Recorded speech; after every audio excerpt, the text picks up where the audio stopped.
What up, my freaks? RuinusInsight here with part 17 of my Total War Warhammer 3 modded Mannfred von Carstein Immortal Empires campaign. So as we saw last time, Wallach Kharkon debuted the fledgling Blood Dragon army as they took on the High Elves at Sotek's Trail and showed off the power of the Blood Dragon infantry and cavalry alike. Hopefully we'll be getting plenty more of those units as we go, and I believe this turn we should have increased our capacity. Just gonna have to check somewhere where we can possibly raise them and then ferry them all the way to Wallach. In terms of what we gotta do this time, we'll be looking to wipe out Athelloren, at the very least the Athelloren and oh, hello Morger. That's a free, very nice defeat trait if we kill you, and you got kind of a weak stack. But anyway, Athelloren proper, I'll wipe it out, though I don't know whether we'll go all the way up here to bother with these guys, but we'll just have to wait and see. Frankly, I'm not going to describe everything that we're going to do, because there's about a billion things that we have to do in this one turn. So let's just get started, shall we? Manny, you are going for Kairos, so let's head out of the Fortress of Dawn and then land as close to it, close to the Fate Weaver's crevasse as possible. Obviously, we'll be in attrition territory, but I do have a plan for that as well. We do have the Cloak of Mists and Shadows available to us, and the reward for any kind of quest battle is the plus 25 control, but also immunity to all attrition for 2 turns. So I think what we'll do is this. Even though it's going to cost us a bunch of blood kisses, just like a stupid amount of blood kisses, we're going to pop this True Knight thing, because it'll give us a big influx of cash for 1 turn. Not the cost of blood kisses, but you know, you gotta do what you gotta do. And we'll counteract the control also by doing the Kemmler thing. So we'll pop this right now. Perform right. And this will give us a nice, what were we getting, about 30, 25k something? It'll give us a lot of money, is what it'll do. And we can use that. Well, to be honest, this probably isn't actually a lot of money in the sense that it'll all be gone within a single turn, but, well, better off doing it. Anyway, Kadan von Senkenhof and Count Orlok, you guys are still probably going to have to head down to Granty Mingle and deal with the rats there. I'm gonna hope that you don't get ambushed by the rats, because neither of your armies by themselves would be particularly strong. You need to function together, at least for now, because we could raise you a couple more ghouls. Did I ever name the ghouls in this army? Gulden Horde, Gang, Ghoulies, Lovers of Flesh, Goulash, and Renfields. And, oh wow, that's expensive. Wait. Okay, we'll have somebody else raise more ghouls for him, because I'm not paying that. Anyway, you, Morath Jaeger, destroy Varag here. Who's going to run. We'll chase him down and then auto-resolve him and then back off to Bitterstone Mine. Presumably Snorkel Weirdy is coming after us, and there's no way this little zombie horde is going to be able to defend against him. But we shall see. Oh wow, what the heck? You're telling me this one lord killed 437 zombies? I guess there wasn't really anybody to deal damage in this army, but still, damn. That's it's got a lot in that. Return the captives, keep making the money, and then go march stance back to Bitterstone Mine. Shouldn't be able to reach us here in 1 turn, so we'll see what they do. Let's also lose your Armor of Silvered Steel and possibly your Fencer's Blades, depending on how Snorko reacts. Now, speaking of Snorko, I think what we'll do is we'll send Wilhelm sort of moving towards him, in the hopes that Snorko backtracks and moves towards Bereg Dawasbag. He's probably afraid that Wilhelm will kill him off, and I'm hoping that we can bait him into something here. We could even potentially summon a temporary vampire lord. Let's do this. You're gonna go here, and I'm gonna hope that Snorko decides, oh look, there's a free kill right there, and goes after him. Hopefully he doesn't go after Iron Rock. Well, actually, even Iron Rock would be better than Bitterstone Mine, so I guess we'll have to wait and see. Anyway, who's up next? Wilmar of the Thousand Wings. You've had your debut, now we have to head towards the Bone Gulch and the Graves of the Dragons. Is this the last territory belonging to Imric? Yes, okay, so Imric is basically done for. I guess we have to move over here anyway. Well, technically Wilmar doesn't as much. She also probably get some more bats, but anyway. I'm also going to put a sort of follower army of bats, you know, to follow him, as follower armies do, because it feels appropriate. But anyway, you two aren't... Oh, actually, we should move this way. I just realized something. In, what, 3 turns? 2 turns, we can declare war on Tretch Craventail. Ooh, yes. Okay, that's definitely something we need to / want to do. We'll also want to get his defeat trait, but... Alright, well, I guess we'll want to send some of you guys this way. Is there a big battle marker here? 4,000? 7,000? Really, 7,000? Huh. Alright, Wilmar, start moving this way. In fact, go in... Well, keep in channel and start moving up here. Recruiter, you're gonna move with Bathilda. In fact, maybe you should go this way so that you can join up with these guys faster. While Bathilda, you can channel and move towards the Bone Gulch and take it for us. Shouldn't be a problem at all. Like so. And you guys, alright, so... Let's just see about this. Abarash Lichberg, you're supposed to transfer... some units to... Okay, wait. You transfer the living units to the living army. And then... You will transfer these... 4 bombers. Okay, we're gonna have to take some bats from Wilmar here, but, well, that's what the follower bat army is gonna be for. And just out of curiosity, what do we have capacity for? Ooh, more Blood Dragon Warriors, yes. Alrighty, so do this for now, and then take, I don't know, 2 of these bats. We'll keep the Vargeists there for now, because the bats can have a separate follower army. I'm just curious, how many bats would we be able to raise here if we wanted to? Oh my god, we can raise Blood Knights as well. Oh, and another Terrorgeist. And as many bats as we want, as well as another Mortis engine, though I think we'll hold off on getting any more for Bathilda right now, because other armies, lots of other armies, let's say, will need those. Yeah, I think what we'll do here is we will raise our next von Carstein Lord. We got 2 more von Carstein armies to build, one to do the follower bat army, and then the other to do the Direwolf and Vargulf army, which is going to be based off of the Direwolves and Vargulfs of these guys. Yes. Alright, so the rest of you are fine. Madeline, you are going to march stance here and you're going to take... You better not suffer attrition here. What's this attrition even from? Sandstorm. Why would we suffer attrition from our own Sandstorm? What are you talking about, game? Take the border mercenaries like so. Alright, you're at 17 out of 20. You're missing the other Sylvanian crossbows, which you're supposed to get, I believe, 2 of, and then the other 2 are supposed to go to Vlad. It's just that we gotta build them right now. There's a lot of border mercenaries, though. And that'll leave us one more space, which we could do a white kid. No, that's not a living unit. We could do a vampire in here as well, give it a little bit of extra armor-piercing weapon damage for the melee border mercenaries, or we could get another artillery piece and not bother with another hero at all, which is probably what we're going to do because I like the single vampire sort of overwatching the entire living host here. Anyway, I'm really excited to try this army out, and I'm also so happy that we managed to get a drum finally. Anyway, what else do we got here? Gustav Grigorovich, you will soon begin fighting the lizards of the Ghost of Pawash. Let's put you into Necromantic Ritual stance and start advancing towards Demon's Gate. I think Manny should be able to take care of the Fate Weaver's Crevasse just fine without any issue. Frederick von Karlsbruck, you had a little out of resolve between the episodes. Oh, right, that reminds me. Between the episodes, I, well, took care of some admin, but mostly I did this little battle. Gorsty and Mikkel the Bodybuilder here against Dragonfang Mount. Kugat's sort of remnants. Garbage little battle with not a lot of concerning units, and we barely took any damage as well, except for the dog. So, yeah, we'll probably have a bigger one at Pig Barter, since they actually have defenses there, and by the time we get there, Kugath will probably have recovered with, you know, troops, and yeah, that'll probably be the last fight against Kugath. Anyway, as I was saying, Karlsbruck, you're gonna hit the Caverns of Sotek, like so, and obviously auto-resolve it, and then occupy it. Alright, these guys will still have the Temple Avenue of Gold, but that probably not for too much longer either. Stay outside in channel, of course. Everybody needs their mana maxed out at all times. Recruiter, no. The Red Duke.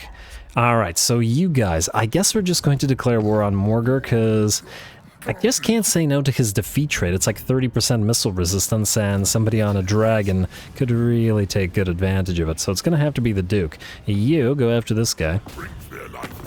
And yeah, sure, call your allies to help, why not? Doesn't really matter. I mean, I guess they'll be happier with us killing him off. Okay, he's gonna run, but I'd wager he can't run far enough away from all of this. Alright, like so, and then I guess we can move Kemler into reinforce. Come here. In fact, Chem, go here into this to wait. Okay. This it's so difficult to maneuver in this area. Theobald, I don't need you here to be in the way. Go here, because somebody needs to actually be able to reach this place. So you're in the way and it's confusing. Let's get to you guys. Alright, we also need to deal with the White Kings. Specifically, which one are you? Cold Iron Armor. So you're supposed to join Kemler, unless I'm mistaken. Ooh. But will Kemler be able to reach Kingsglade? Well, let's just hope that he will. Let's do, I don't know, this. And then pop you into the army. Like so. Alright, so that's 3, but it'll be... Well, it'll still be 3 if we trade Engelbert to him, who currently also has the same armor. Anyway, Red Duke, hunt down Mr. Morger here for the defeat trait. We're not going to bother fighting this because, I mean, it's just scores. And yeah, I know that we haven't fought the Beastmen, but this is not worth our time. He will have a very strong garrison with elite units at his capital, Montanas, or what he is, so we'll save the fight for that. But Beastmen never really get super elite armies anyway, so I'm not really overly concerned. Screaming Banner, that's actually a nice pickup. Executioner's Axe, also a nice pickup. And there we go, get 25, not 30% missile resistance, but still incredibly solid. Alright, now are we still able to reach Kingsglade? Because that does still seem like a fight worth fighting. And, ooh, wait a moment. What can we... Wait. We should be able to raise something big here, so go right to the edge of this territory here. Kamlar. And then... Yeah, okay, so we got another Cairn Wraith, which we've been waiting for. Yeah, you know what? Just do this. Just one Hex Wraith. Alright, delete you. Get one Cairn Wraith. And then one Hex Wraith. And, oh! It's all 0. Huh, you can raise this stuff for free, eh? That's kind of interesting. Wait, what else do we have as options here? No Blood Knights yet or anything like that. We got the Terrorgeist. Oh, we can get a Terror... Alright, we can get a Terrorgeist. I saw that earlier. Alright, Kemlar, you will be the one to attack Kingsglade, and I will give you some points in a second. I just want to do one other thing. You, Red Duke, are going to move towards Kemlar in March stance. And you're going to trade Engelbert, who has Cold Iron Armor, for Mr. Bumpin' the Knight, who has, unless I'm mistaken, Devastating Charge, yeah, Crypt Riders, so for the Black Knights that are in your army. Beautiful. And Theobald, you can technically reinforce, but I don't want to deal with all your zombies, so whatever. You're gonna follow the Red Duke around while Kemlar is gonna act on his own. Speaking of Kemlar, before we fight, or while we fight, let's get White Blades to max out the capabilities of our ghosty units. And let's level up the White Kings, since they're all newly built and, well, need their levels. Let's see. Hero Killing Blow. Loyalty Unending. Never-ending, whatever. Loyalty never-ending is useless in this particular army, so we don't need to bother with it. Memories of War. We could do the melee defense plus 6. Okay, I'm just trying to remember what we need here. Physical resistance when under siege. That's never going to happen. Guess we could do training on all of them, but the ghosties should level up pretty fast anyway. Let's do Grave Ward, Blade Master, hard to hit, tough as nails, and training. And, ooh, wait, I lied. No, we should max out We Are the Elite. That's what we should do. Because the ghosties don't have a lot of armor, but plus 20 armor on 4 of them is actually going to be pretty swell. Leadership when in foreign territory, sure, let's do that, and let's go Red New Trainer. It's also not that much, but whatever. Like that, and then Grave Ward. Yeah, alright, that I'm happy with. And Engelbert is already highly leveled, so he'll be able to join Krell. Red New Trainer. And he already has the Legion of the Damned. So we could technically get Graveguard in here. Yes, alright. Tough as nails, We Are the Elite. We can't really take advantage of We Are the Elite as yet, but, you know, we'll be able to soon. Red New Trainer and 1 level of training. Whatever, it's not a big deal. Alright, I'm not gonna level anybody else. Kemlar, you are ready to go by the looks of it. And this should still be a pretty solid fight. Got some solid units. Wildwood Rangers in here on the same tier as the Cairn Wraiths, at the very least. Sisters of the Thorn, Treekin, some Zotes. Very nice. Better than Durthu's defenses, certainly. Go.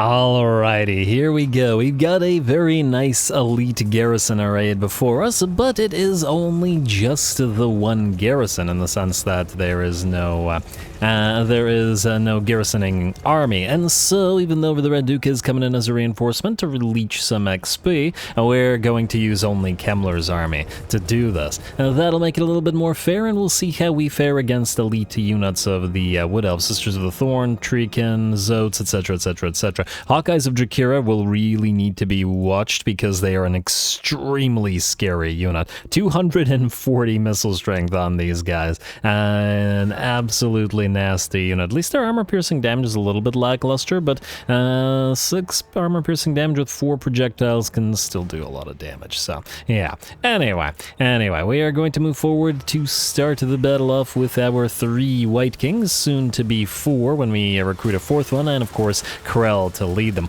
We'll probably put them on foot, or maybe we'll do 2 on foot and 2 on horseback. We'll see. But for now, they'll charge on in, and ooh, gotta be careful about that. The enemy Blade Singers are here, the tier 4 unit, and that's a definite scary one with their armor-piercing damage. They can easily surround and obliterate a White King if we're not careful, even with all the defensive buffs and the frankly crazy amount of armor that these guys have. Not to worry though, Corel is coming soon, and so is the rest of our army, such as it is. Summoned Barrow Guardians with their Graveguard maces, and of course the piles of skeletons to block enemies off. And don't forget about the ghosties. My beloved Hex Wraiths will charge on in and start working on the poor enemy, not Waste Stalkers, but Deepwood Scouts. A little bit of charge damage, here and there. The Hex Wraiths will get hit by the Wildwood Rangers, but unlike previous battles, well, they'll still be able to bring a fair few of them down, but they're still not going to be nearly as devastating as fighting them with Black Knights. Anyway, continuing to run around and obliterate enemy range units and whatever other isolated units like these Eternal Guard we can find. And another one of the great things about Hex Wraiths and just generally ghostly units is that even if they get surrounded a little bit, they are easy to heal up and they are easy to escape, as in they can move out of enemy formations quite quickly. Alright, we're going to heal them up, and we do have our melee units, our Cairn Wraiths, getting ready to move in. Solid damage on those Wildwood Rangers though. Still a very scary unit for obvious reasons. Here comes the Red Duke to try to help out. Ooh, he tries to get a zombie dragon breath on the enemy flyers, but it looks like their arrows have enough to stagger a dragon, which is kind of interesting. I wonder if he'll be able to catch him. He's mostly here to leech XP, so he'll annoy the enemy flyers as much as he can. Cairn Wraiths embroiled in the fight against the enemy Wildwood Rangers now. We'll see how the two fare against each other. I mean, it's got some armor on them, and the Cairn Wraiths are all armor-piercing, or mostly armor-piercing, but their damage is very, very high either way. How are we doing back here? So Krell is still leading the other Whites, who are surrounded here by the enemy Zotes and the enemy Tree Spirits, the Treekin, and are going to probably be stuck here for a little while. It's essentially the Treekin versus the White Kings, essentially 2 very defensive type of units against each other, so kind of makes sense that it'll take a long time. There are also, of course, the enemy Blade Singers and Zotes interspersed among the enemy units here to support and dish out damage, and they'll probably be able to hold that choke for a fair while. The rest of the enemy army, however, that is not being protected by a choke point, is in much more trouble here, and the Hex Wraiths are now causing absolute havoc in the enemy back lines and are moving back southward to where the choke point is, and try to catch out those Hawkeyes of Drakira and the Sisters of the Thorn, and make sure they don't fire into our embroiled combatants. Alright, there we go. Hex Wraiths keep moving. They'll they'll lose the occasional Hex Wraith here and there, but we'll just bring them back up. And it looks like the balance of power has shifted to about 70% in our favor, still not using any of the Red Duke's army, and just doing this with Kemmler's. This is the last battle before Kemmler peels away on his own to go hunt dwarfs in the mountains after all, and the Red Duke goes back to Bretonnia. Can't get to the end of the campaign without the Red Duke defeating Lewin and taking Kuhan for himself. So this is where Kemmler's army has to essentially prove itself that it can stand on its own without the Red Duke and babysitting. We will send another White King here to help out the ghosties and fight with them. Frankly, the White Kings actually look... They almost maybe even look better with the ghosties than they do with the Graveguard, just because they have the matching Balefire. But at the same time, they stand out a lot more among the ghosties than they would normally among the Graveguard. Anyway, bounce power continues to climb in our favor, 90% now. Sisters of the Thorn attempted to escape the Hex Wraiths, only to run into the other ghostly units trapped against the Karen Wraiths and the Spirit Hosts. Now, we do still have to be wary as the Sisters of the Thorn do magical damage and are decent melee fighters. Plus, they have that toxic venom on them. But that's just way too many ghosties, and it looks like the Sisters of the Thorn will shatter. Ooh, oh, hey, hi, how dare you. Using a bombardment ability right on the blob of units. I'm very impressed with this choke point hold, though. Looks like the Zotes and the Sisters of the, or the Blade Singers and the Treekin are still holding. They are starting to run low on numbers, though. Krell is also in here somewhere, just kind of hard to spot him because he's on foot. Kind of makes it easier to spot the other White Kings, but he's in there. Trust.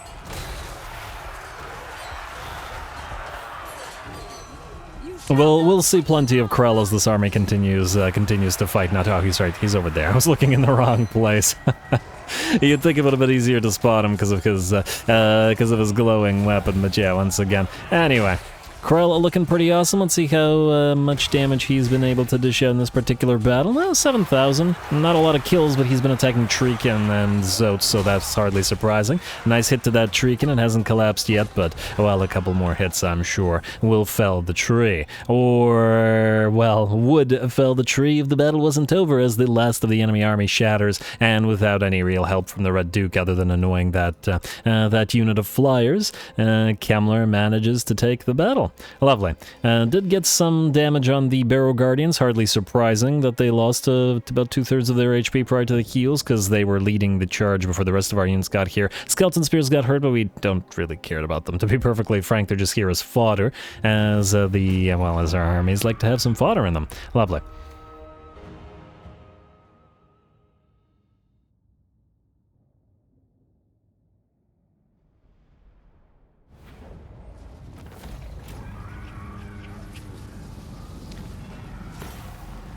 Alright, very nice, relatively minimal losses here, and obviously we could have made the battle a lot easier by including the second army, but, well, we didn't need 2 stacks to beat the enemy's 1, so it felt appropriate to do it in this manner. Plus, more time for the Hex Wraiths to shine. I do love them so. Anyway, looks like we're good here. We leveled up 2 levels, which is great for Chem in particular, as we've been waiting for more levels on him. Staff of Damnation, a nice pickup, though. Well, actually... maybe Book of Assure for now. None of this really matters for him because he will have the Skull Staff and the Cloak of Mist and Shadows, so either way. Faction destroyed, Talzin, ouch. Sucks to have been them, I guess. And we're gonna pop into Repress Mortals, uncollect the income, at least for now, while the place fixes itself up and corrupts itself, and build Balefire Brazier, and... I mean, originally I was planning to do capacities here, but it actually collects a surprisingly decent amount of money. I'm not sure why. Plus 240... What the heck? It must be the presence of one of the lords. Oh, well, no, we only have the one Necromancer boosting the income, so I'm not entirely sure. It's not even by that much. I'm not entirely sure what's boosting it so much, because clearly these things... Wow, plus 235. Oh, it's because it's this thing. Yeah, okay. Damn, I forgot that quickly. Yeah. Let's continue. Anyway. Spirit Well, we could do another Ancient Army. They do take a long time to build, though. What have I been building in these places otherwise? The wood territory, or wood and furs and growth, because this place needs to grow to tier 2, but I guess it already is doing so. Well, I guess generally speaking, these places will grow rather quickly, potentially. So maybe they'll actually be able to reach tier 4 and get us additional capacities of various kinds. Fine. Let's go for the charnel pit there, and then... I mean, we may as well just build the gibbet anyway. The reason I'm hesitating to build an ancient armory or any of the other things for capacities is because they do negative control, and we can't really have that here, at least right now. So let's start with the gibbets just because we build it everywhere, and then maybe we might delete it later. You can collect income for the 1 turn. In fact, I know it's going to cost us a lot of public order, but for the 1 turn that we are getting a lot of extra money, we should probably make some good use of it. Not you, tree, but actually, yes, you, tree. You are going to go into Repressed Mortals. Gisoro Gap won't generate any cash, and okay, I did do that. Broken Teeth collect... Oh, wow. Minus 23. Ooh, but it's 2.5k. Which is pretty swovely. Huh. You know what? I think we might need to build a Balefire Brazier here. Alright, don't collect the income there. Not worth the headache of the potential rebellion. Alright, that's fine. Well, let's keep going. Kemmler, you are still to fight this particular turn because you got that quest battle of yours to do, so we will do so. You don't have a Necromancer in your army. And you will continue not having a Necromancer in your army because I don't like either of those Necromancers. Alright, continue. A Recruiter is fine here, although... maybe not. Alright, I'll leave this. Go into a Necromantic Ritual. Let's get you that Kitab al-Azif, and then we will raise the Blood Dragon Warriors and the Blood Knights. 2 Blood Knights. Good. Blood Dragon army is coming along. Now, we do have Mortis engines, but we need them to be in various other places. Well, I guess, you know what? Raise the Mortis engines. Here's what we'll do. Oh, we can only raise 1. Oh, it was because... Oh, I shouldn't have done that. It had more... They were more available in the unit pool here than there were capacities available. Well, either way. Recruiter, you are going to ferry those over. We'll get a Vampire Lord, or... Is anybody free? Nobody's free. These guys are all expensive. Alright, screw it. Recruiter. And you're gonna move from here. You don't need the Kitab al-Azif anymore, and you're just going to... It'd be faster to go by sea. Might be slightly faster. Go like this. Ferry the Blood Dragons at least, and then probably the Mortis engine to somebody. Most likely to Gustav, who needs 2, technically, though. It'll have to double up on it. Anyway, that looks good. Let's see who's up next. No other recruiters, at least not at the current time, I believe. The rest of you are good. Ludwig von Deal. You are looking for more islands, and at the same time menacing the rats. I guess you could hit Argalis, as I expect these guys should be able to take Gronti Mingle without issue. Just go. Land here, and then Marcella von Karlsbruck, together with any new Banshees here. Ghost Lights, no, not one I like. New White Kings, no. Infamous Transfuser, Insatiable, and Sharpened Fangs. Well, I have a second bad army, we'd need you, but anyway, I think we need more vampire capacity before we do that. Theobald Bachmann. You're kind of just following the Red Duke around, who can't really move right now. He's going this way, so let's just keep moving this way. And there's nothing important to raise here, so yeah, you two will move down there together. And then Kemmler will move this way to go after the dwarves, who should be pretty fun. Oh wow, they really like their artillery. This is kind of interesting. I'd expected this from Thorek, not from Belagar, but anyway. Wallach Harkin, you are going to move southward towards the Temple Avenue of Gold and keep channeling. As much as I'm sure that is not something you necessarily want to do as a Blood Dragon. And okay, that's it for this. Then we are going to select Kemmler, level him up, and then do the quest battle. What do we have here? We have... I think all the important stuff other than Thrall Master, but it's not particularly important actually. Let's get you Curse of Undeath, and I don't remember why I was getting Creatures of the Night in his armor. Oh, I think it's just because we need something. Oh wait, actually no, this wasn't me, was it? This was the AI. Yeah. And oh, right, and I also didn't want to double up on Evil Souls, or wait, or is it not affecting it? We still need to buff the Hex Wraiths.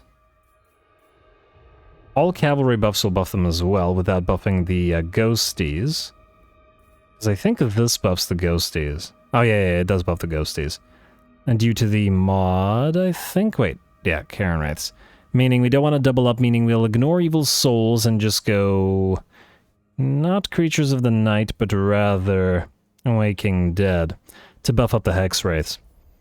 That'll make sense. Alright, and then lastly you can get either Raised Dead or Danse Macabre. I think we can go without Raised Dead. We'll do the Danse Macabre. Let's not rely on Raised Dead. Are you able to overcast it? Yes, and that'll mean extra damage in the battle. Alright, White Kings, let's level you up real quick. Oh wow, you guys leveled up a lot in that fight, dang.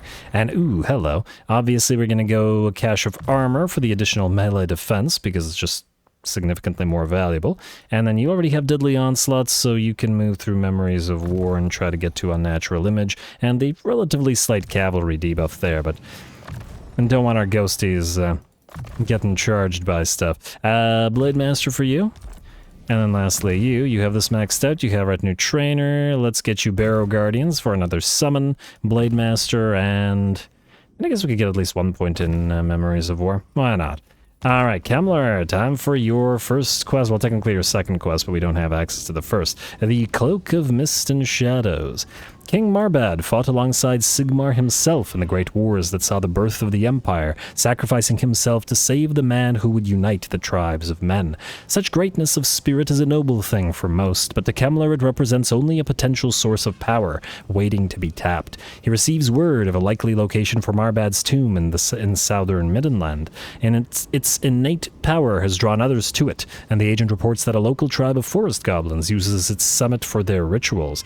However, no challenge is sufficiently daunting to deny the Lichmaster an opportunity to paw through a trove of ancient grave goods in his unending search for power. Teleport. Alright, Kem, the enemy... okay, we're ambushing them. Oh, they're screwed. I mean, obviously, you'd normally do this quest a little bit earlier, though to be fair, Kem only has kind of meh force anyway, so it's fine, and who knows what the reinforcements will be. Go.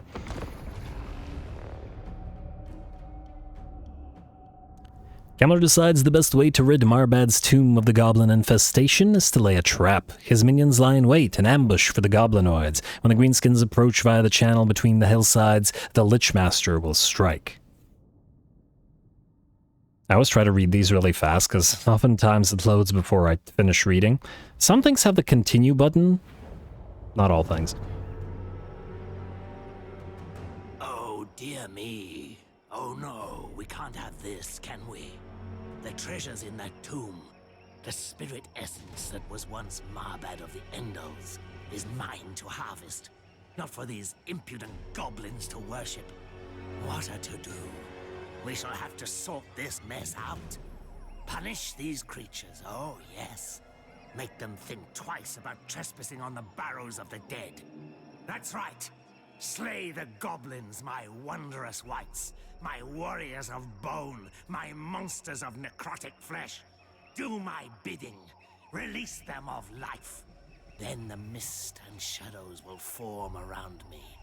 A cloak formed of the stuff of night.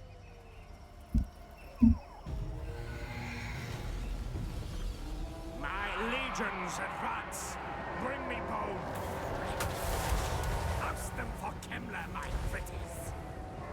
Alrighty, here we go, an ambush by the ghosties. That's, well, that's really not what you want. The entire enemy backline will get hit by our Hex Wraiths and Karen Wraiths. Well, ghosts all over the place, essentially, and get crushed in between the various forces. Kemmler has, of course, moved forward himself and, and summoned Krell upon the enemy lord. And the reason I'm laughing is that, can we talk about that speech for a second? I had forgotten that Kemmler was so, I don't know, he's really funny. He's all mocking and sarcastic. I love it. I was laughing throughout that whole speech. I wasn't expecting that. It's been a long time since I've heard any of Kemmler's quest battles, because whenever confederating him, usually he already has his quest items. But yeah, I love the speech. It's just like, oh me, oh my. Oh, fantastic. I really enjoyed that. Anyway, while we may have enjoyed that, the enemy army probably not so much. They have activated their WOB. The bounce power is already at 90% in our favor, as the enemy line got absolutely obliterated by the Hexwraith charge, undefended as they were by the melee troops. The range units were just basically disappeared pretty much instantly. Krell, I believe, has defeated the enemy lord and is getting a few hits on him with a little bit of help from the... Ow! Did you just steal Krell's kill? Don't do that. Alright, the enemy lord will run. And ow, oh man, that was brutal. the guy looked like a, I don't know, like a volleyball or something, just going from one White King to the next. Alright, anyway, looks like we are done. The enemy army is destroyed, the enemy lord is defeated, and by the looks of it, oddly enough, the quest is over. Not much of a quest, admittedly, but, well, what can you do? I think there's an issue here. Didn't it promise reinforcements? I guess we'll check in a second.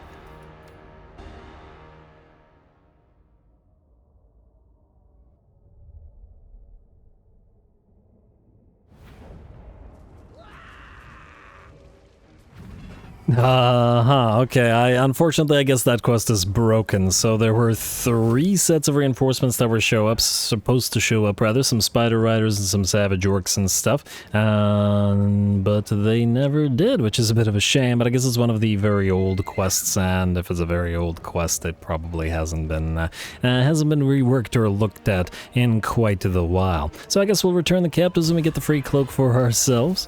Orcsbane, Cloak of Mist and Shadows, there we go, and now we got 2 of our blood kisses back. Considering the expenditure, that's pretty solid. Alright, and Kemler, I believe your next quest should come available now? I guess next turn. Oh, I wanted to do it immediately, but oh well. You also leveled up, my friend. Or are we gonna put the points this time? We still want to do Thrall Master. I guess we'll do... Okay, what was I saying? Not Evil Souls, but Waking Dead for his Hexwraiths. So that we don't double up. Yeah. Alright, so Waking Dead, let's do you. And then we'll move through Magical Animus and start buffing them up shortly. And we'll get 1 more White King in there just because it amuses me. Anyway, I believe that's it. Let's do building. Anything near tier 4? Any upgrades we can do that will give us... Ooh, I see Al-Haik is moving to tier 4, which is good.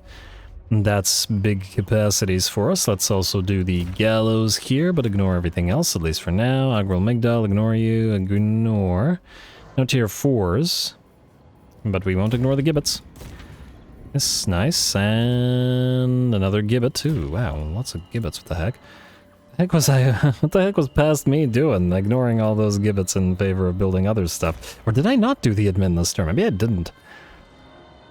I feel like I didn't because I would have done those normally, I think. Who knows? Whatever. Keep going. Fortress of Dawn. Yes, let's upgrade you to the next tier. Although I guess we could do it next turn because we still have to repress mortals anyway. Musion, Lyonesse, Dringo Korez, the Fortress of Vorag. Okay, I guess we're building the Balefire Brazier here and the Gibbet. And then just waiting on the Tower of the Bloody Tooth as fast as possible. Upkeep production for ghouls and weapon strength for ghouls, and plenty of cash. Paravon, you're fine. Caverns of Sotek, yes to the Gibbet, and that's good enough. Yeah, we do have... Oh, it's not good enough. There were other territories. Actually, I lied. That is good enough. Skip. Outpost upgrade available. Skip. Outpost available, and we are good. Not any more rights, obviously. Rotten Gift is coming up, and where could we get attacked? Well, lots of possibilities. Let's find out. Alright, while the turn is ending, we did reach the engagement threshold, and obviously this is looking like it's going to be a long episode, and so the long episode it shall be. The engagement threshold remains 300 likes, and I think I said 50 comments, and the next episode will be an hour long as well. Anyway, Ironclaw Orcs, Sylvania. Ooh, this may be the turn where we can federate Vlad. Durthu, you want peace, eh? I'm almost tempted to peace out with him just because we're going to be dealing with other stuff, and it's going to be kind of a hassle to... Because we need to wipe out Belagar before moving up here. And by the... You know what? Let's leave it for now, but there's a good chance that we may want to not have him jump down here and annoy us. And just a hassle to deal with. There's Kemler's other quest. Alright, Skullstaff enemy forces, Bretonia, eh? And... oh.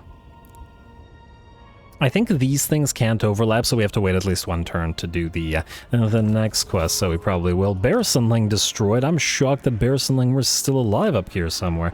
Tyrannok destroyed. I guess Marathi and Nakari are doing quite well. Kind of entertaining to watch what's happening on Ulthuan without being the sort of architects of their destruction, although I'm sure Mannfred would 100% somehow claim the credit for it. Restless Spirit, Hellsteed, Corpse Cart, and Holy Lodestone. All right, we got to pay attention to any new necros in case they have the wrong mounts and stuff. All right, Manny, are you now close enough to Kairos to attack him? And now it looks like because you landed, you're one turn away, alas. Alright, well, that'll give time for the inevitable death to breach the walls next turn. Gustav Grigorovich could attack these guys, but he's not next in the order. Let's do this first. Now, Wilmar. Now, you guys were able to raise another Terrorgeist, were you not? You were. Oh. Yeah, I'm starting to think that he's gonna have no room for bats at all. If you want Zombie Dragon, I mean, yeah, we could get rid of some of the... Maybe 2 Terrorgeists is sufficient? It doesn't seem like a lot, but also then, if we do 2 Zombie Dragons, shouldn't you have more Terrorgeists than Zombie Dragons, considering Zombie Dragons are more powerful in a higher tier? So if we want 4 Terrorgeists and 2 Zombie Dragons, we'd have to get rid of one of the Vargeists, and then that would be it. And then keep the deck drawers to drop bombs on them, and then use all the Fellbats as a secondary army. Yeah, that's how we're gonna do it. Alright, well, that's decided. Abarash Lichberg. Who the heck are you? Oh, you're a recruiter that I, for whatever reason, didn't name. Recruiter. Alright, that's a little bit less confusing. And let's get you a billion bats, shall we? Where are we here? Gravedigger? We have plenty of Gravediggers at least. Alright, so you. Get the Terrorgeist. Bats. Like so. Alright, I think he came, got lagged a little bit for a second there. We will take the... Do we just want to take all of your bats for now? Do it out. Do it like this, give you a 4th Terrorgeist, and then Hildebrand. You will take all of these Fellbats, like so. And you will also, well, you're not level 10 yet, so we don't have Fellnest, but let's get you the Restless Dead, and we're going to get you the Houndmaster trait, because it gives plus 10 armor-piercing weapon damage to Fellbats, which the other guy does not have, because he has Nightborn, which gives reductions for Terrorgeists and Vargulf's zombie dragons, but not bats, so Houndmaster. And then our last Von Carstein Lord, our 3rd Von Carstein Lord, will also be a Houndmaster, because he will actually be a Houndmaster with dire doggos in tow. Let's get to the Hunger, and you're gonna be on and sort of in tow permanently. Alright. I can do names for follower army lords, because there's a lot of names that I've... Yeah, anyway, I'll do it later. Recruiter. Is there anything else that you need to recruit here? Potentially... Ooh, I have another Hex Wraith for Kemmler. Bathilda, real quick, I'd like you to take the Bone Gulch. Wait, how well is it defended? Oh! Actually fairly nicely defended. It even has a Star Dragon there.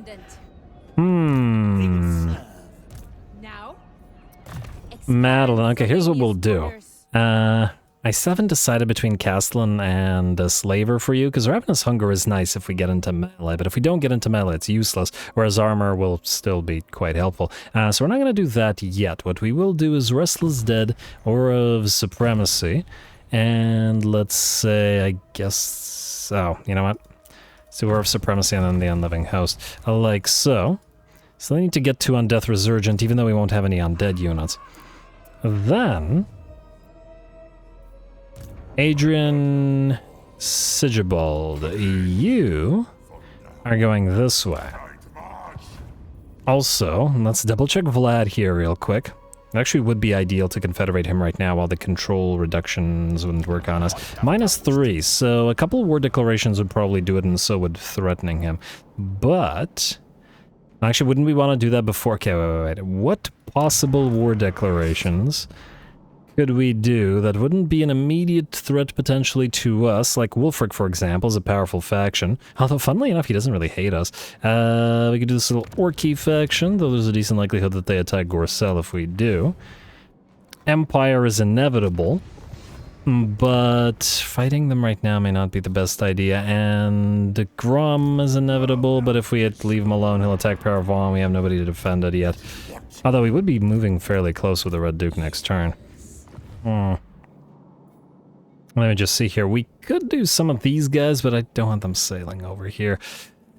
What is the best option? Maybe the Crooked Moon Greenskins? Who are you allied with currently? Bone Rattlers and Creeping Death, eh? Let me just see here. How do you feel about us? Oh, you don't like us. Probably inevitable that you will attack us. Alright, so let's do Crooked Moon Greenskins then. That should be sufficient. No Greenskins. There we go. Actually, what we should check is Bone Rattlers are strength 26 and Crooked Moon are 88, meaning we should attack the Crooked Moon. Oh, wait. If we attack the Bone Rattlers, it'll draw the Clan Rictus-Skaven into it, which we don't want to do until next turn. Meaning we have to do the Crooked Moon first, but they're so weak that it probably won't do anything for us. Huh. Go figure. Wulfric might actually be a trading partner, potentially, although he probably won't like our dealings with the other undead. It's kind of a difficult question as to who we can declare war on that would be a sufficient threat to Vlad without annoying us, as we don't have other armies out there. Do we have contact with the other Kislevites? No, just the Ice Court, and unfortunately we're trading with them, and for a fair, decent bit of money as well. Itza, Kashwatla. Let's do Ghost of Pawash first, then. Declare war. Call your allies. We were about to attack them anyway, so. Alright, let's see. Vlad, was that sufficient to get you to join up? -2. Really? Okay. Alright, looks like we'll need to do 2 more war declarations. Fine, game. Fine. Chaos Dwarfs. You are allied with nobody. Alright, fine. Declare war. Call your allies to help. How's that? Is that down to 1, Vlad? Yes, alright, one more. We could do Karakadrin, but then immediately they'll probably start annoying us, although this isn't necessarily a bad thing. It's kind of inevitable that we get into a war with them anyway. Let's do Karakadrin. They are allied with Clan Angrand. Well, they're allied with, alright, like so. And moment of truth, Vladi. Oh, you gotta be kidding me. Oh, 0.7. That wasn't sufficient. All right. We gotta get Vlad. We're doing this now. I was going to declare war on the Legion of Asgore. I guess it would take them a while to actually get to us, and these guys can move. Maybe that's the way to do it? They just underweight stance to Flayed Rock, and we couldn't defend it, probably. Also, what the heck is Goldtooth doing? Heading for Pig Barter, maybe? We can't declare war on him.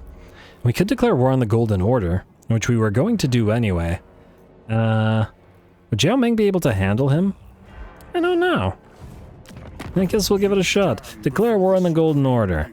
Their strength rank 3. Oh my. Alright, they should do it. We're gonna have to send Gorse their way then. Yeah, alright, I like this. Call your... I didn't know that they were the 3rd strongest faction on the map. How the heck did they get that strong? Okay, Jiao Ming, you better not lose your territory, Vlad. That should do it for you.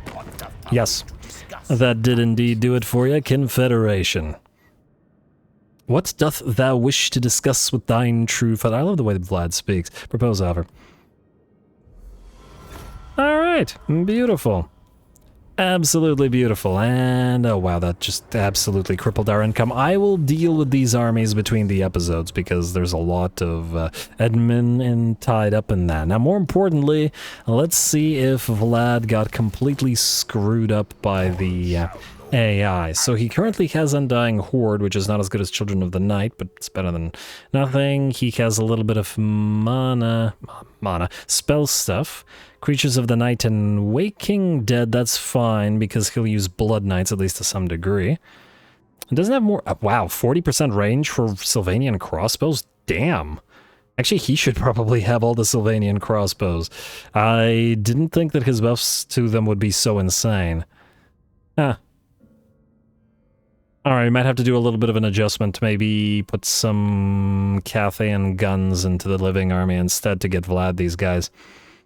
Seems like the way to go. Frankly, he could probably command the living army himself, but he should also have buffs to other things. Ah, yeah, so he has upkeep reduction minus 40% for Blood Knights.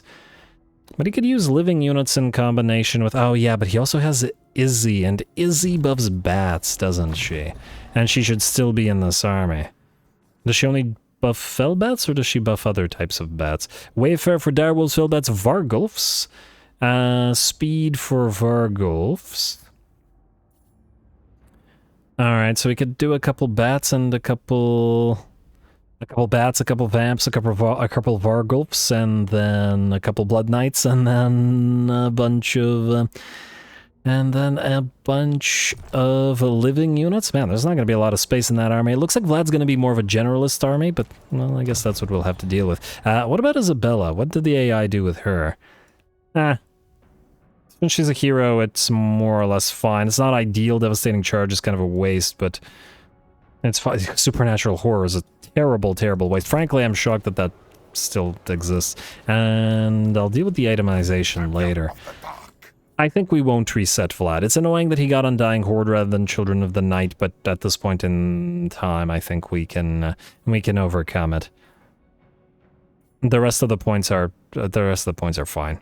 And besides, if we put a couple of Vargulfs in his army, this will buff the Vargulfs. So, yeah, it'll work.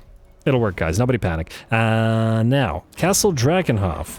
Immediately, we need to start building the Malevolent Museum to double the effect of the Books of Nagash. You also have the Witch House here, a Gallows, Blasphemous Bulwark, nice, so it can defend itself. The Mausoleum is unnecessary. You can keep the Sepulchral Grove, you can keep the Gold Mine, you have a Reliquary, which actually increased our... lightly armored, eh? This might have actually worked for the Ghostly Army, but whatever. Alright, well, keep an eye on these guys as well. And hello. No. We got missile resistance on this guy as well. You know what? Oh, I think we can't wait for more Witherers, so I think we'll do the missile resistance one with Kemmler now. Because he really needs one. A Necro, I mean, because he doesn't have one. Yeah. Alright, Kemmler, Necromancer, Malevolent. Good enough. Alrighty, now let's do... Okay, let's also give you your Corpse Guard and Holy Lodestone, though I might change that to just a regular mount. I was going to do a fight somewhere. This fight. Yes, my sire. I want to see the living units in action. So, you are going to move in. We'll see whether you can take this on. We will use Bathilda to reinforce, but we'll maybe not do anything with her, and we'll see how the fight goes. If this army is collapsing because it's not a full army, rather than lose like the War Drum or something, we'll move Bathilda in to reinforce. Just as an emergency measure, but otherwise we're going to use this army to fight. It'll be pretty interesting, I'd wager. We do not have enough Sylvanian crossbows here. You know what, maybe we'll like put a couple of units of Black Coaches on loan, since it's not a complete army. Something like that. Anyway, go.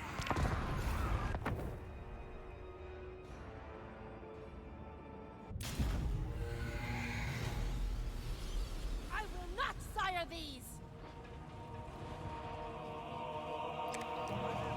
Alrighty, here we go. Very interesting army we have here. We got some of these Cathayan Grand Cannons available to us as well, which have one of the coolest sound designs in the game for artillery, in my own personal opinion. I just love to hear these things fire, though it might behoove us to get some fire rain rockets in here. Anyway, this should be a pretty tough fight for a number of reasons. A, we are faced off against 2 units of Dragon Princes and 1 Star Dragon. And that alone is extremely scary.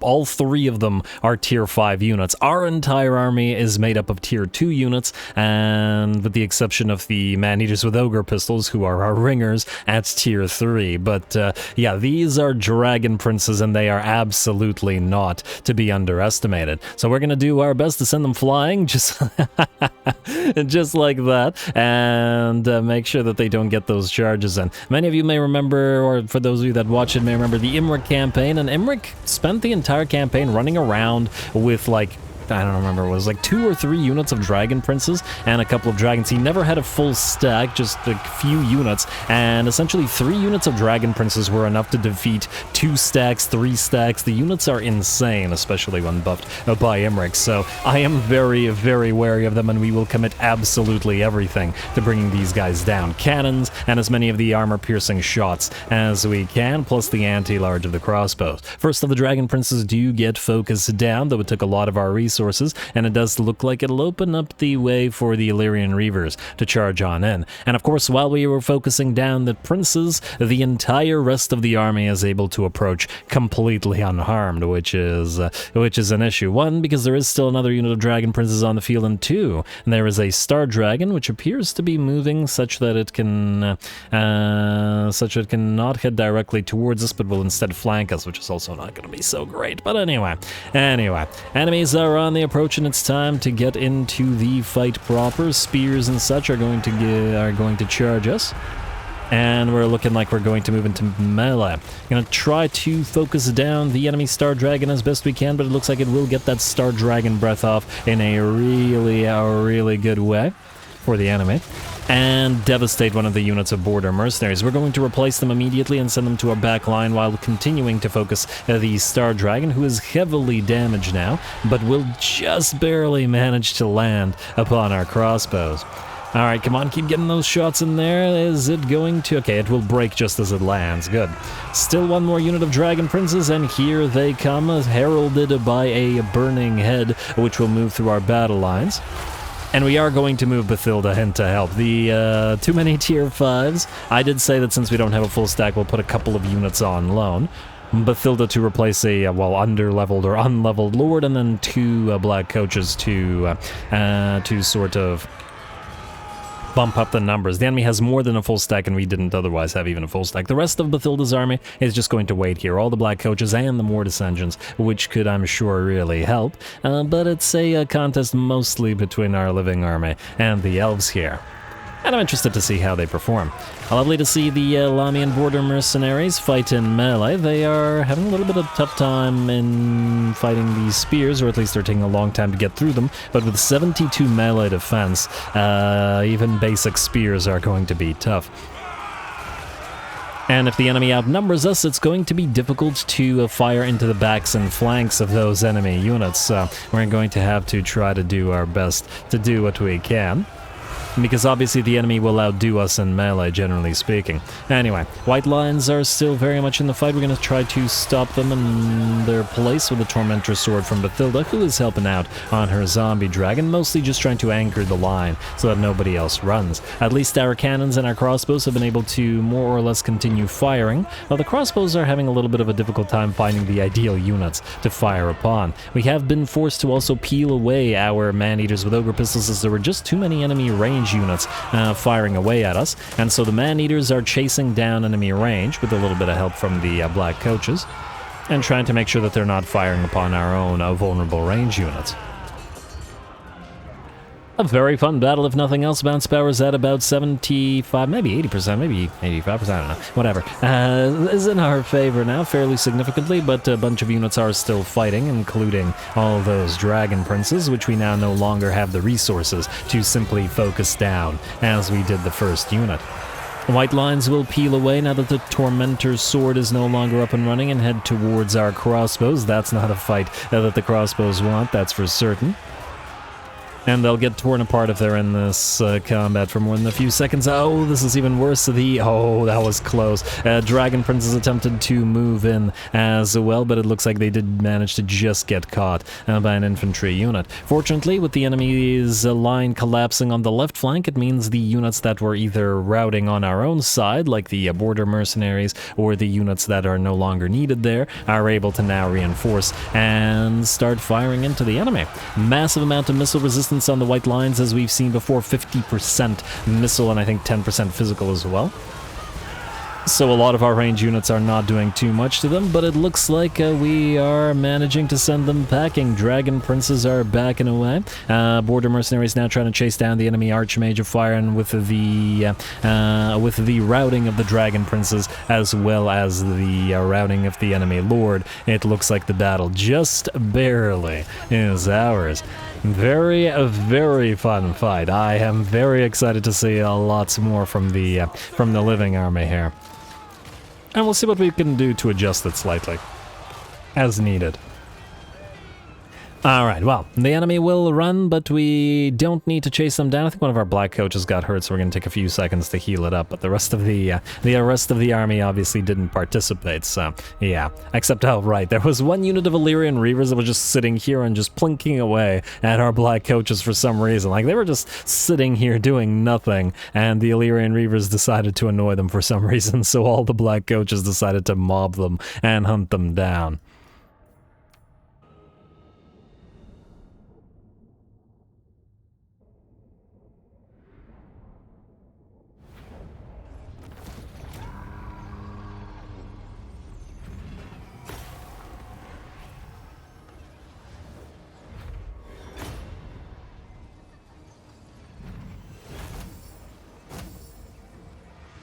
Alright, a pretty interesting fight, and definitely down to the wire there. Yes, we didn't use Bathilda's army with the exception of these two black coaches and Bathilda herself, but they were most definitely needed to prevent the living from getting overrun. Several of the border mercenaries did manage to do massive damage, and of course the man-eaters with ogre pistols did outdamage them, though at the same time the man-eaters with ogre pistols had an easier fight as they were by and large chasing around enemy archers, who obviously aren't going to be as big a threat as the rest of the enemy units like the Dragon Princes. The Sylvanian crossbows didn't have the chance to fire off as many good shots as I would have liked them to do, but still okay. I am thinking that maybe we want two drums in here rather than the one, or another artillery piece or something like that. If this army is faced off against enemies that can overwhelm them, it's not going to do so well. I also think that that particular battle also decided...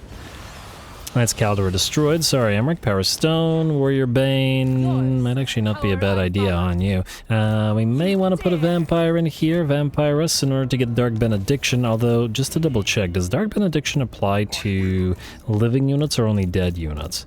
This better be important. Or is it just allies? If it's just allies, then great. If it's not just allies, then less great. No, it just affects all allies in range. The additional leadership and the additional armor-piercing weapon damage in melee would be nice. That battle for me definitely makes me think that the 10 armor from Castellan is nice, but it seems that Slaver is probably going to be the better pick here. A little bit of healing from that Ravenous Hunger on all units, including the border mercenaries.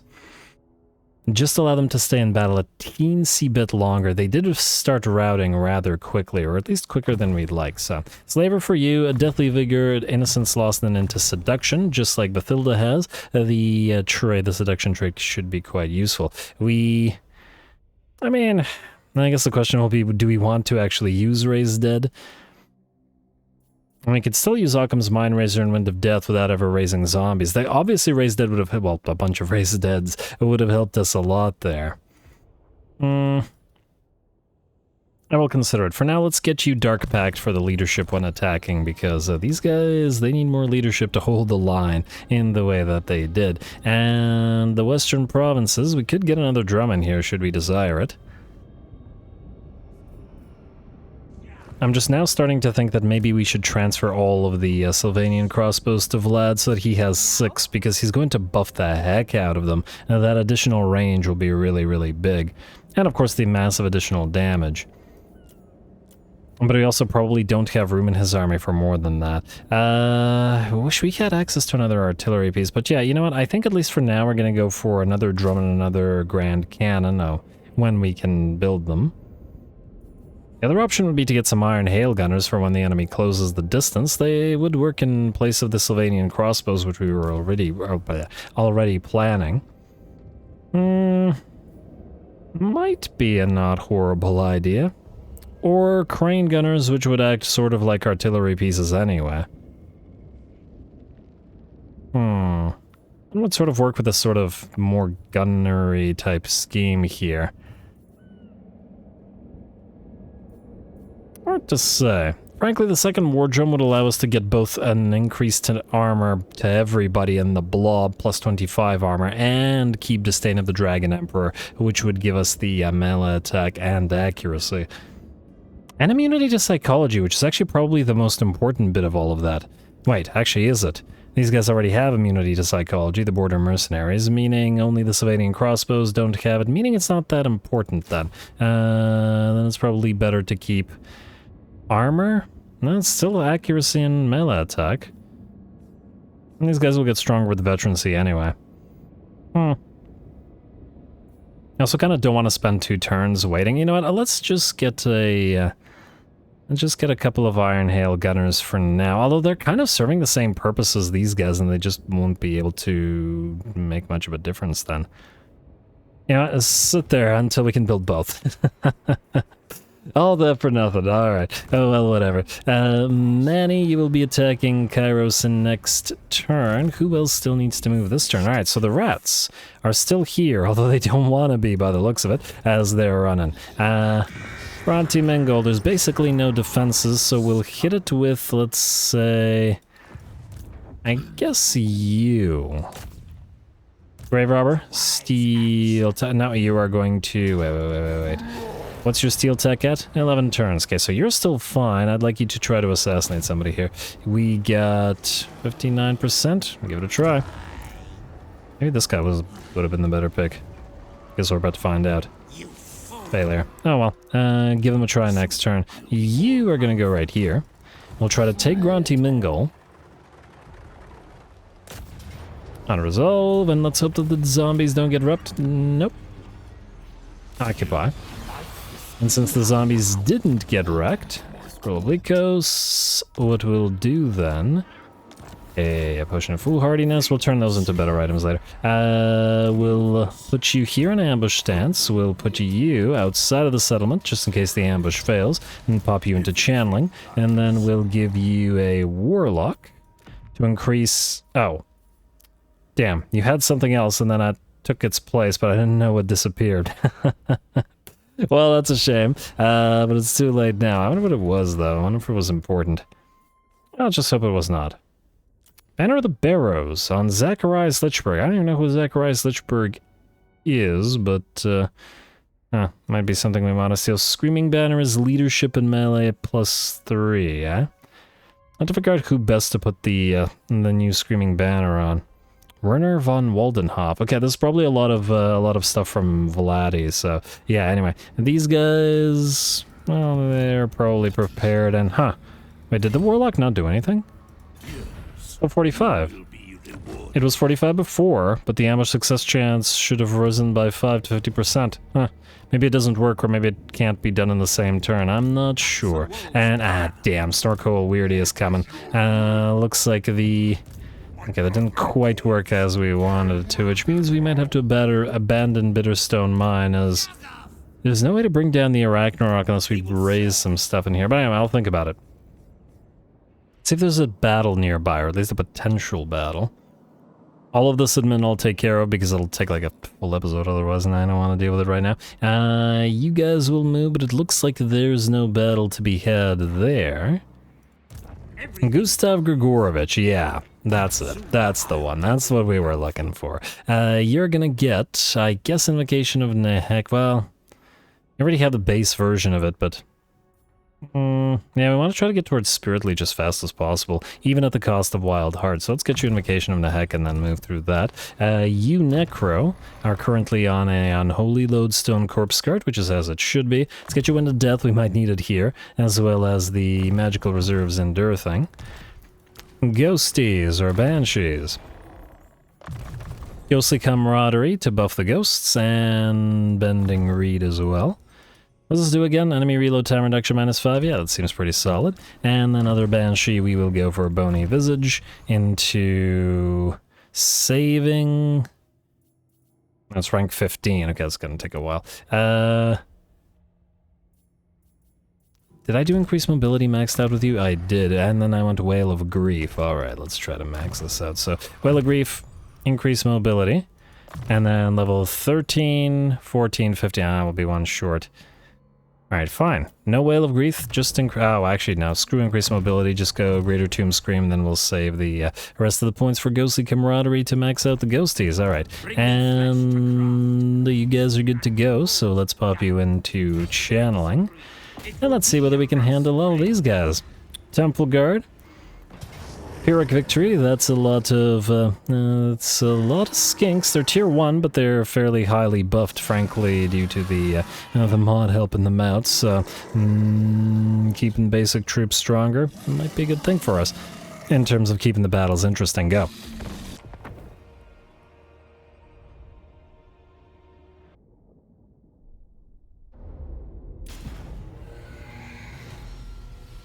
Sylvania rules the night. Alrighty, here we go. Gustav Grigorovich, our Necrarch, is at it once more, and this should be a pretty interesting fight for him. The enemy has more than a full stack of skinks, but also like a half stack of Saurus/Temple Guard, as well as some monsters in there, though they are mostly in the second and third armies. So, if we can destroy the skinks of the first army, that will make it a lot easier to face off against the Blessed Temple Guard, the Amixon Barb, the Legion of Chakwa, the, I believe, was it a Regiment of Renown, or was it just a Carnosaur? I think it might be a Blessed Carnosaur, but yeah, there's definitely some very scary stuff in here that we'll have possibly trouble with. So, the goal is to obliterate the skink army first, and that's what we're gonna do. Vanguard deployed, most of our army will charge forth. The ghosties will move through Tomb Screams, allowing them to charge through the enemy army and head directly for the enemy lord. The Banshees are the assassins on the field after all. And regardless of the precursor weapon of the Chameleon Skinks, they will go after the enemy Saurus Oldblood. And speaking of the enemy lords and heroes like the Saurus Oldblood, they do have 3 of the fighty ones, 2 Oldbloods, or 1 Oldblood, 1 Scar Veteran, and then a Kroxigor Ancient. So that's going to be something to deal with as well. Anyway, usually we're the ones to outnumber the enemy, but here we are the ones horribly outnumbered, getting attacked from every side by the Skinks, or sort of having moved into the center of their formation with our piles of ghosties. Fortunately, these are only skinks, and thus their psychology is an issue here, as we have terror available basically on our entire army, which ain't gonna be so great for these guys. And they are not immune to psychology either. It looks like the enemy lord is down, well, maybe to about 80% of his HP, but the enemy skink chief, the only enemy flyer, has been caught by our Necrarch and heavily damaged, and is now attempting to escape. Our Chillgeists and other Hex Wraiths are running around causing absolute havoc in the background, as the enemy did bring skink skirmishers and chameleon skinks and whatnot. But of course they stand no chance against Hex Wraiths. Though we have seen the Hex Wraiths be heavily damaged previously by enemy Wildwood Rangers, I'm going to be interested to see how the Anti-Large Temple Guard handle Hex Wraiths. Should be pretty interesting. Very, very nice charge. You gotta love the ghosties for being able to do this. 2 units of melee, our friendly and enemy, are fighting, and the Hex Wraiths were able to charge through them all repeatedly, dishing out damage only to the foes, and then backing away. It's beautiful. You gotta love ghosts. And I know, my bias is always talking when I'm playing Vamps, but they just have so many, they have so many cool things in their roster. Graveguard are awesome to watch, Ghosties are awesome to watch, Zombies are lovely, all of their monsters, basically. It's also fun. Anyway, looks like the Saurus Oldblood has been defeated by the 2 Banshees. They did take a little bit of damage, and we definitely have to be careful with the Banshees. They have very low HP, so if anybody actually does magical damage in their attacks, they can kill a Banshee with like 3 or 4 hits. So you definitely have to do a little bit of rock, paper, scissorsing and do what you're supposed to do. Okay, that thought ran away from me there. And attack such that they don't get killed like that. I think maybe we'll keep this Necrarch on the Hellsteed rather than on the Zombie Dragon. I feel like maybe the Zombie Dragon wouldn't work quite as nicely in this particular army. And probably a Zombie Dragon Breath would be potentially, oh, that poor lord, would be potentially devastating as well. He's gonna get back up from that, but for how long? We shall see. Anyway, that lord will be hunted down, but the rest of our army is going to reform itself. We have been doing our best to chase down the first of the enemy armies, but the second and third are here, and that was merely an appetizer, as the second and third armies are much more elite. They've got the Saurus, they've got the Temple Guard, they've got the monsters in the form of the Amazon Barb, the Blessed Carnosaur. They even have a Reviv Crystal in order to keep it healed. 2 lords between the Crocscore Ancient and the Saurus Scarvet. And some good stuff. And they will herald their arrival with a vanguard of feral cold ones, followed by that. Ooh, I love the color scheme on the Blessed Carnosaur. It's definitely reminding me of my last Lizard campaign. The various different Carnosaurs have some really nice color schemes, and I really like this one. The purple with the green as well. The Carnosaurs have always been pretty darn fun. Oh.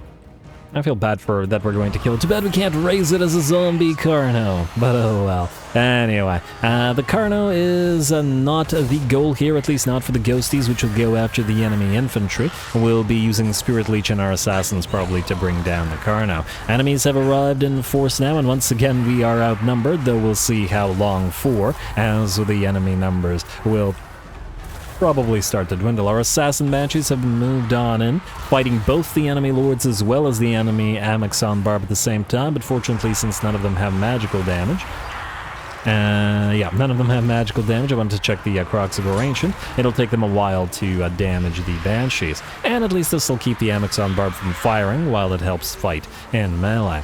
Karen Wraith's facing off against these are regular swords by the looks of it. You gotta be wary of the Legion of Chakwa, but they are fighting here in the on the right flank here. And also, once again, Legion of Chakwa is such a cool looking unit. Love the gold on the regular source. They're as fancy as Temple Guard.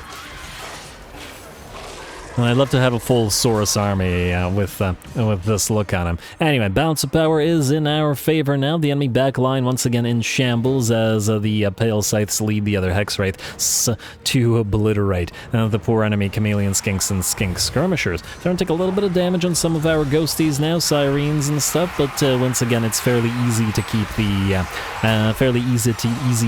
Ghosties healed. And like zombies, another thing about the Ghosties is that they have a researched higher healing cap, meaning we can heal them more times, which is lovely, as long as the unit does not disintegrate or crumble away.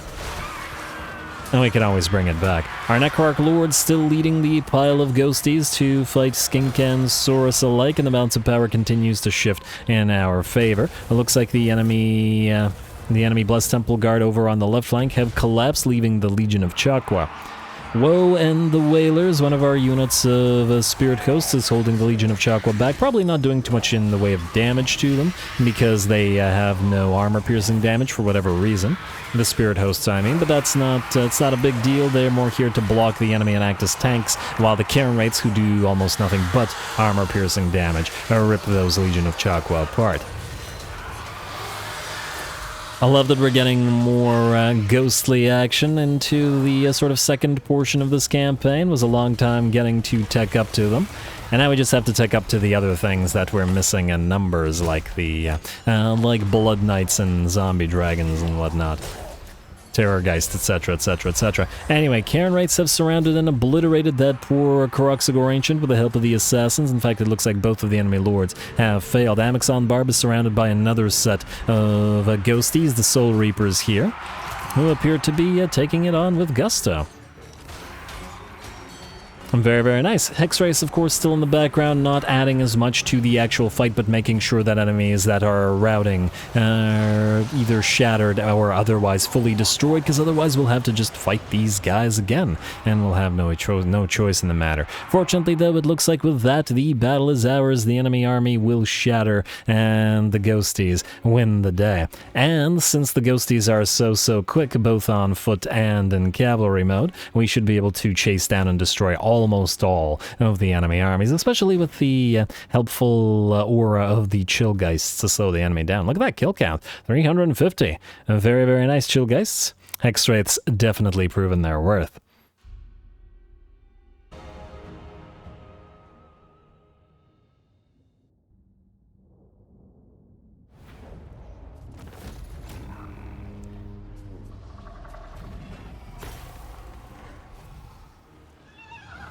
All right, a very nice heroic victory for Gustav and his ghosts. Dibs on the band name because it goes Gustav and the ghosts, I guess. Lots of damage probably on pretty much every single unit. Interestingly, the Spirit Hosts, 51k, 42k, 31k, vastly outdid most of the Sirens, and we're almost on par with the Cairn rates, which was kind of unexpected, perhaps due to the sheer number of units in each Spirit Host. Of course, the Hex Wraiths outdid them all, especially this third unit, with nearly 60,000 damage. Very, very nice. The Ghost armies are always really interesting to play. They're super fragile sometimes, and yet basically invincible at other times, depending on how much magic casting and how much magic damage enemy armies have. They're always in a limbo, Schrodinger's ghost sort of situation. They're either just perfect or just in absolute trouble at all times. I also really like that they're hyper fast and Vanguard deployable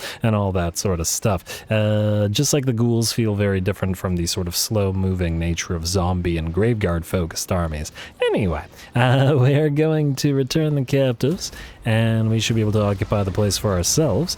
And I would say that by the scroll leeching. Zombie dragon. Okay, I don't know if we're going to keep the zombie dragon on you, but I would say that by the performance of that particular battle, I think this army should be able to handle the Ghost of Palosh by itself. Of course, we haven't encountered Ashiotla's main stack, but, well, we'll see. Auto-resolve, 76, we took more damage doing that little tiny auto-resolve than we did the actual fight, but oh well. Lichbone Pennant, don't need it here, or at the very least, while the spell resistance would be nice for the ghosties, the magical damage is useless on them, and there's a lot of other lords that could really use it. Demolish Building, and ooh, we have Obsidian Amulet Carver. We don't have a lot of these. In fact, is this our first one? Oh, no, I think there should be one at Karagarud, shouldn't there? Yeah, there is. Yeah, recruit rank +2 for Spirit Host, Cairn Race, etc, etc, etc, etc. Anyway, with that, folks, we're obviously out of time, and I'm going to call the episode here. Next time, Mannfred versus Kairos, so we continue moving this way with the ghosts, and then we move southward with our blood dragons and such. More likely than not, Vlad will hit Abhishek the Blood Gatherer here, and knock out this book army with his spam, and I'll deal with the admin between the episodes of sort of joining armies together and stuff like that. We still have another quest available on Heinrich Kemmler, so once this is up, we'll probably do that as well. And, well, frankly, once again, there's a lot of potential fighting and such to be doing. Red Duke going through Bretonia until he takes Kurun and defeats Lewin, and then hits the other book over here, for example. Anyway, nice to see that Vlad's joined us, and I'm excited to get him on field and doing stuff. Stay tuned for more Vamps. Don't forget to leave those likes and comments below, especially to Threshold if you're into the hour-long episodes. All glory to the algorithm, and thanks for watching.